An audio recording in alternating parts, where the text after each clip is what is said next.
No. No, it's the other way around, George. Think of a catcher that wins a lot of gold gloves and build backwards. Anyway, Max Meyer's a guy I'd avoid. The other thing that's kind of interesting about the draft, if you look through it, is that a lot of teams are drafting straight relievers. I mean, I think Max Meyer is a straight reliever, but they're going to play with him at starting. But I was just looking through the teams, and these are just guys that stuck out to me for various reasons. The Reds in the third round drafted a guy named Joe Boyle out of Notre Dame. I looked him up because we have the same last name. He's a true relief pitcher and a pretty good one. Out of UCF, with their last pick in the draft, Jeff Hackinson went to Tampa Bay. and he's a pure reliever and a darn good one. Like, his ratio was like, pitching this year was like 36 strikeouts to 1 walk or something like that. And that's a hell of a steal. He is a Ray guy all the way, and he was very good at UCF. And then the Cubs, with their other pick, one of their second round pick, they picked Brill Callaway, who's also a relief pitcher. In the short draft, a lot of people picked these guys, picked straight relievers, which is something that doesn't normally happen. They tried in the regular season; they pick starters, and they hope they fall back to relievers, and then they would pick up these relievers in the 14th, 15th, 17th rounds. To get the relievers that they wanted, they had to jump up, which is an interesting thing about it. I do want to talk about the Cubs' 16th pick in the draft, and I'm going to give the answer to that question, because this way I can give out one more question before we're done. The answer to the question: Rick Russell, Tony Pena, Brett Sabring, Bob Boone, Kenny Rogers, Ivan Rodriguez, is Adam Wainwright and Yadier Molina, who both these are pitcher catcher combinations that won the Gold Glove simultaneously. I'm going to try to give one more of these out before we get in there. Copy. That is right. It's Wainwright and Molina. Paste. Here's the next one. The question is, the names are Kevin Gausman, Mike Zunino, Byron Buxton. Who's the next one in the name? And I guess the hint is, I'm talking about the draft. It's a draft question. Where is that? Oh, the 60th draft. The Cubs drafted the exotically named Ed Howard, shortstop out of Mount Carmel, sophomore. Ed Howard is good for baseball because he's a black kid from Chicago, and he played for Mount Carmel, a local team, and more importantly, he played for that Jackie Robinson West team. That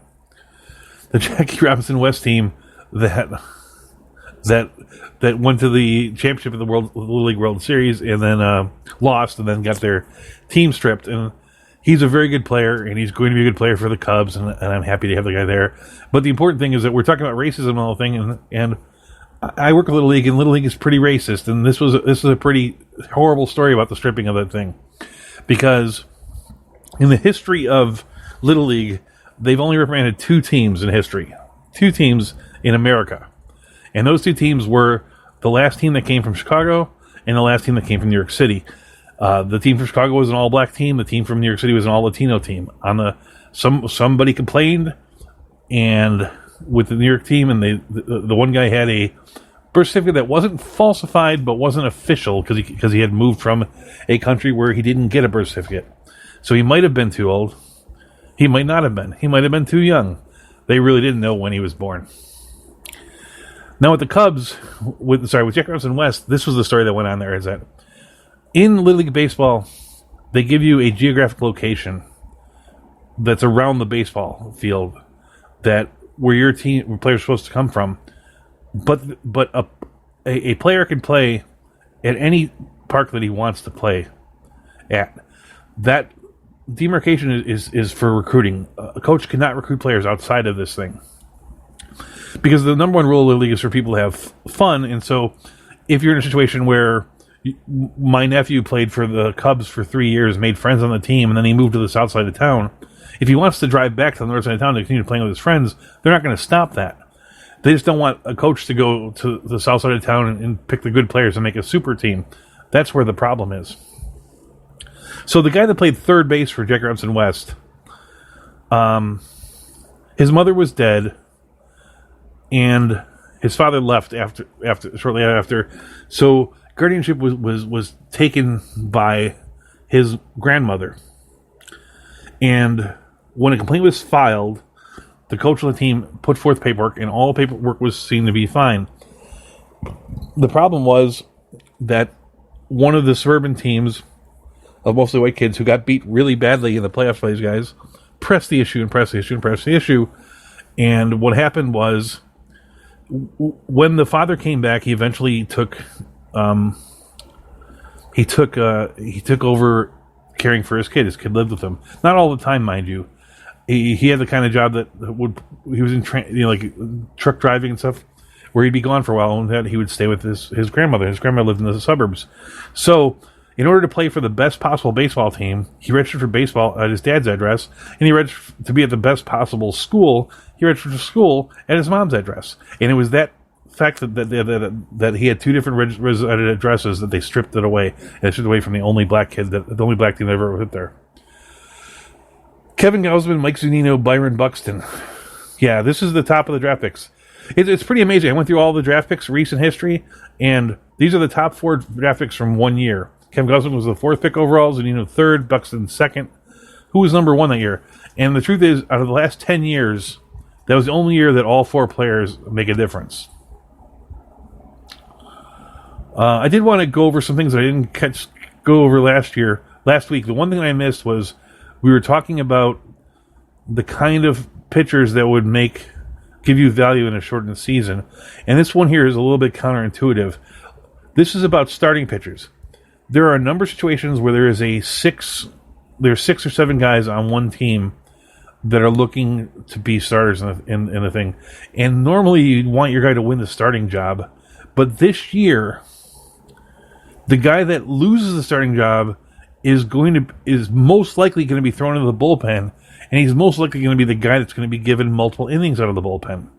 So if you're holding a player and he loses the job, it may be good. So these are 14 names of people or situations where I think it's worth watching. There are more than 14 situations like this, but I don't really care about the Rockies bullpen or the... Yeah, Carlos Correa is the right answer, George. Well done. So there are 14 teams here. I don't care about the Rockies. I don't really care about the Giants. They're just not good enough. But there are a number of things here. You have a situation in Arizona where everyone's hoping that Zach Gallen's the 5th guy, right? But that's going to knock Merrill Kelly and Andrew Young into the bullpen. And Merrill Kelly can pitch 200 innings. If he gets pushed to the bullpen and he's the first guy out, he gets all those 2 inning things, he'll get the strikeouts, he'll get the wins. He's somebody to look at. I think Atlanta, if Felix Hernandez gets knocked out of the starting rotation, he might be that guy.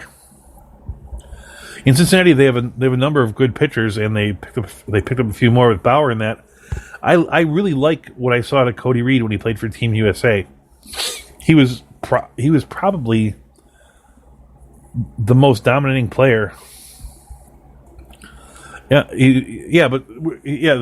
teams are going to go to 6 starters, but we're even talking about the 7th starter. He'll be the first guy coming in, and a lot of these teams have 7 starters. When we're in Cincinnati, they have Cody Reed, who's probably not going to make their starting lineup,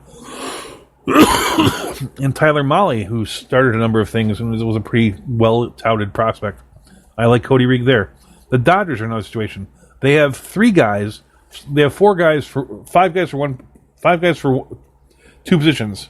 And it looks like Alex Wood's going to get one of the spots, and Julio Urias another one of the spots. But that leaves the acquisition of Jimmy Nelson, who I don't really care about.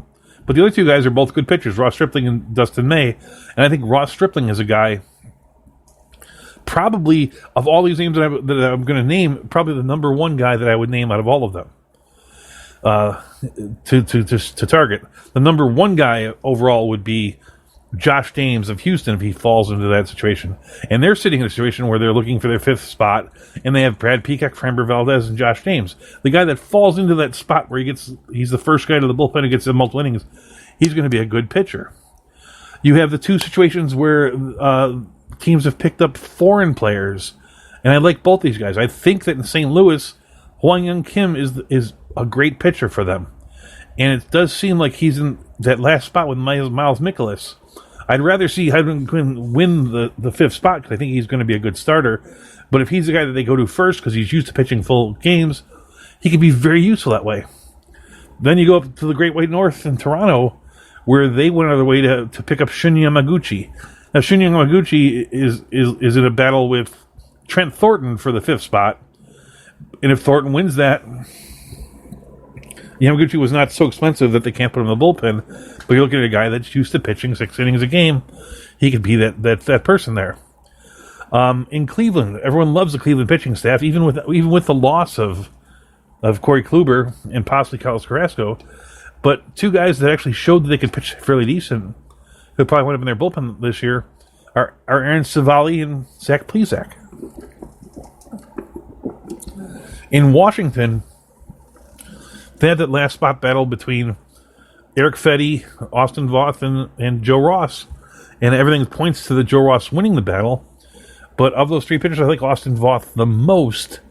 And if he's the guy, if he's the 5th pitcher, great. If he's the guy out of the bullpen, it's also great. Here's a guy that's near and dear to George Hubsman's heart. The 5th pitcher in Minnesota was slated to start the season is to be Julius Chassin. That was based on the idea that Rich Hill would not be back for a while. Well, for a while has passed, and Rich Hill will probably be in the top 5, which will put Julius Chassin into the bullpen.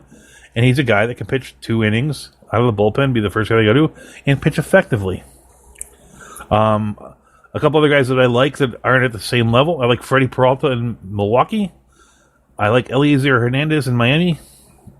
And I like Jesse Chavez in Texas. Well, it is 6:25. I have no music, like I said, to close out because I had trouble logging into this. So I'm doing this from my phone, and I have nothing preset on my phone other than these bizarre...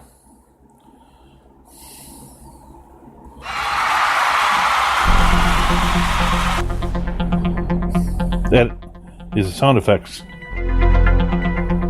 But we're here on the this Sunday night on the Lenny Mullen Fantasy Network. This is the Dugout, otherwise known as the George Hubsman warm-up show.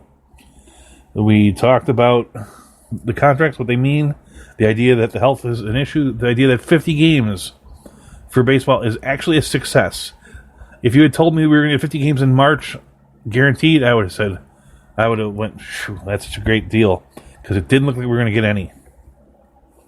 And we talked a little bit about these pitchers that are in a dogfight, where if they lose the dogfight and get pushed to the bullpen, based on what's going on this year, they may have as much or more value.